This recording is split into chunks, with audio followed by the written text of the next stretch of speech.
বিশ্বাস হয়? কি সামনে রেখে? সামনে ইফতারি, বসে থাকি আমরা তৃষ্ণায় সারাটা দিন, ছাতি ফেটে যায়। আল্লাহ দেখে, দেখতে দেখতে আল্লাহর একটা সফট কর্নার তৈরি হয়। এটাই সুযোগ কাজে লাগানোর, ঠিক কিনা? মুমিন ঝোপ যে কোপ মারে, সময় মতো কাজ করে, ঠিক কিনা? আল্লাহ তখন ফেরেশতাদেরকে জিজ্ঞেস, খায় না যে? খায় না কেন? আল্লাহ রোজা রাখছে। এগুলো কি? রো আফজা, পেঁয়াজ, আলুর চপ, বেগুনি, মুরগির রান খায় না। খায় না কেন? ওরা যে ক্ষুধার্ত, আল্লাহ আপনার ভয়ে।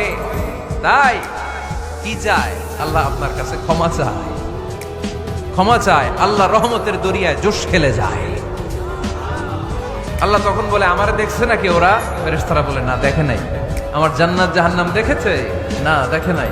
আমারে না দেখে, জান্নাত জাহান্নাম না দেখে আমার এত ভয় করে। যাও, আজকের এই রোজার বিনিময়ে এখন বান্দা যা চাইবে সব কবুল করে নেব।